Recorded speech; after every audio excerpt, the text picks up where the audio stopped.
Baş vermiş qiyamət əlamətləri. İkinci hissə.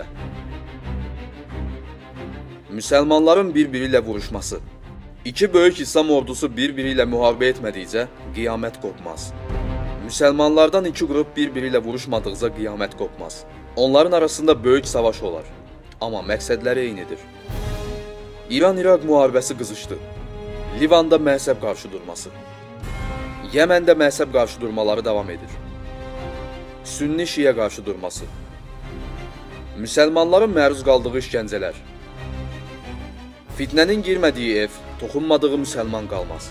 Bu nəslimdən bir nəfər Hz. Mehdi əleyhissalam çıxana qədər davam edər.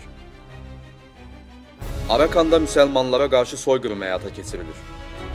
Müsəlmanlar diri-diri yandırılır. Şərqi Türkistanda müsəlmanlar qətlə yetirilir.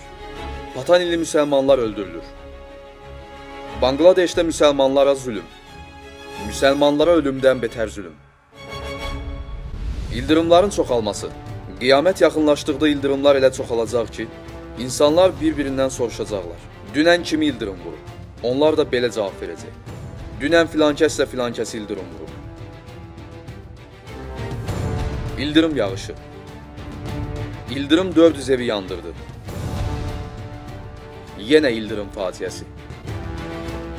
İnsanın yaxınları tərəfindən pis əməllərə təhrik edilməsi. Birinin həlak olması valideynlərinin, yaxud arvadının və yaxud da qohumunun ucbatından olacaq. Belə ki, onu kasıbcılığa görə qınayacaqlar. Gücü satmayan işlərə vadar edəcəklər, axırda o, təhlükəli və qaranlıq işlərə girib həlak olacaq. Qızına oğurluq dərsi verəndə tutuldu. Qızına fahişəlik etdirən ana. 5 yaşlı uşağı da narkotik alüdə etdilər. Qumar borcuna görə qızını satdı. Heyvanlara insanlardan daha çox dəyər verənlər. Qiyamət yaxınlaşdıqda adamlar evlərində it saxlayacaq. Bu, onlara övladdan daha xoş gələcək. Heyvanları sevmək, onlara şəfqətlə yanaşmaq əlbəttə gözəldir.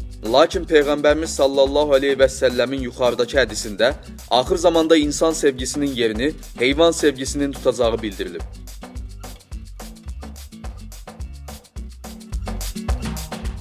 Milyarlarla dollar itə miras qaldı.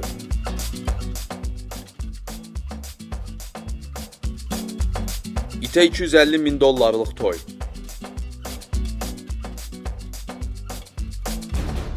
İnsanlar arasında sevgi və hörmətin azalması.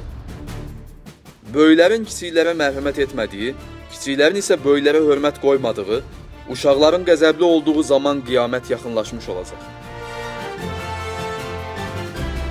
10 yaşında cinayət makinası oldu. Dərsini oxu dediyinə görə anamı öldürdüm. 100 cinayətdən 12-sini uşaqlar törədir. Zamanın qısalması. Bu hadisələr meydana gəlmədikcə qiyamət qopmaz. Zaman və məsafə vasitələrlə qısalacaq. Aparılan təcrübələrdə Şuman rezonansının 1980-ci ildən, yəni düz Mehdi əleyhissalamın çıxış tarixindən etibarən dəyişdiyi və zamanın sürətləndiyi müəyyən edildi. Bununla yanaşı, böyük zəlzələlər də dünyanın dövrətmə sürətinə təsir edərək zamanın qısalmasına səbəb oldu. Asiya zəlzələsi günləri qısaltdı. Zəlzələ oldu, gün qısaldı. Çili zəlzələsi günləri qısaltdı. Həmçinin hədisdə nəqliyyat vasitələrinin inkişaf etməsi ilə məsafələrin qısaldığına diqqət çəkilib. Dünyanın ən sürətli qatar xətti açıldı. Dünyanın ən sürətli sərnişin təyyarəsi.